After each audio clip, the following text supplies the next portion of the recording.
What she's doing can't be called healing. It's far too late for that. The wound is too deep, too broad, too deliberate, and there's far too much blood on the slab already.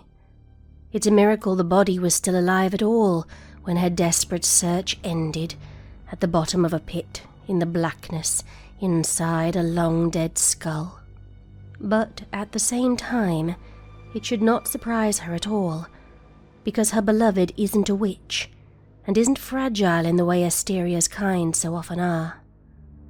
So she grasped that shaking, gasping form, and began a desperate race against the natural order of things. What she's doing can't be called healing. No, at this point it's tug of war, magic against magic, her sigils biting hard and holding the soul, because that's all she can do alone. The guilds will be no help, she knows, and each glance at the wound makes her stomach turn over. But she holds on anyway, because sometimes that's all there is. Part of her still wants to believe this was done in anger, that this was a furious impulse, blood-clouded rage. She knows that's what her beloved would want. But no, the wound isn't a gash, it's an incision, long and wide, and carved with hands far, far too delicate for a crime of passion.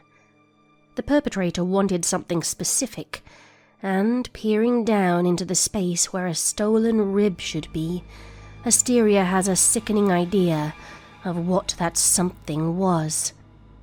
But two can play at that game. What she's doing can't be called healing. No, it's closer to necromancy, the kind of thing that even in this wild and woolly world gets frowns and hushed whispers from respectable folk. But Asteria wants to be respected, not respectable, and her family know how to play with things that others won't touch. Transference of life has been her craft from the day she first held a whittling knife.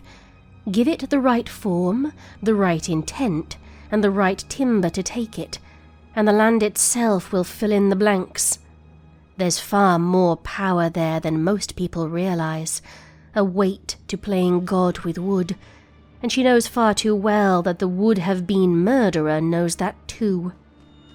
So she stands, grim and steady, over her beloved's pallid form, and counts out her plan again. Wings flap anxiously around her head, as crimson as the blood on the slab, but she ignores the anxious twittering.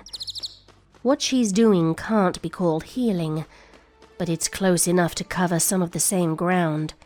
Salve on the wound, staunch the flow, ready the sigils for binding, and hold the soul with everything you have. That's it, she says finally, wiping her forehead, dark skin prickling with sweat. Her companion acknowledges with another twitter and lands cautiously at her beloved's side.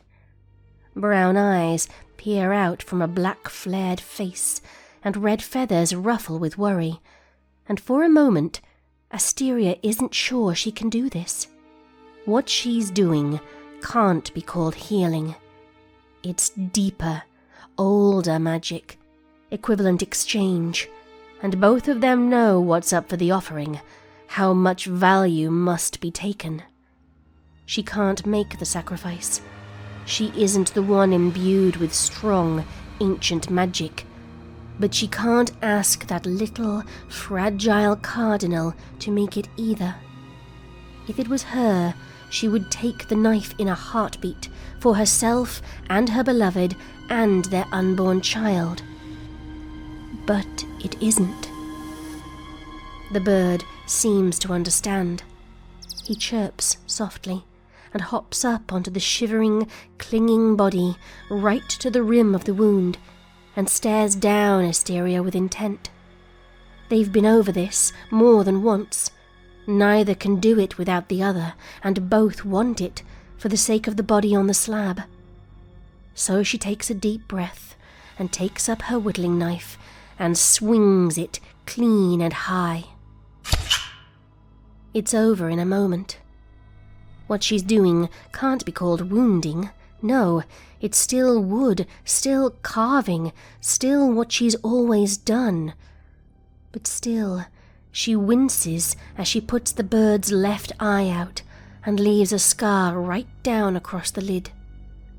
From the wound comes ichor, glowing blue, and it falls down slowly, agonizingly into the wound and onto the severed stump of the missing rib. And, for a moment, nothing happens. For one long moment, Asteria is afraid. She's come too late and burned her last chance and hurt her only friend for naught. But then there's a glow and a quiet crackling of new-grown bone, and in a moment she trips all of her sigils and knits the surface closed and holds her breath. What they've done can't be called healing, but nobody else would know that now. Least of all, the one who first took a knife to her beloved, the monster who scorned his own sister for being such, and for cavorting with Asteria's kind as if his own was superior. He's tried this too, she knows, but he's already pushed it too far. One eye for a rib will keep her beloved whole for at least as long as Asteria makes it, if the times are kind. But too much lifeblood breeds dependence, and that's a road one has already fallen down. And, sure enough, as Asteria quiets her thoughts and sets her whittling knife down, the body, no, the woman, her wife, gasps suddenly as her soul takes back its rightful place. And one clawthorn witch embraces another, no longer grim and steady, tears brimming for how close in the balance things came. And a little bird settles down between them, with one eye sealed shut, and chirps quietly in relief. In time, an emperor will pretend to mourn a brother he never really had, and fight to fix what cannot and should not be fixed. A pair of witch women will settle far into the mountains of the knee, and the clawthorned line will blossom from their cabin, and a cardinal palisman will watch over another line, false-grown and bent to an ill-fitting shape, until such a time as another can be spared. But tonight there are tears and kisses and hope, because what they have done cannot be called healing, but yet there is no grave to fill.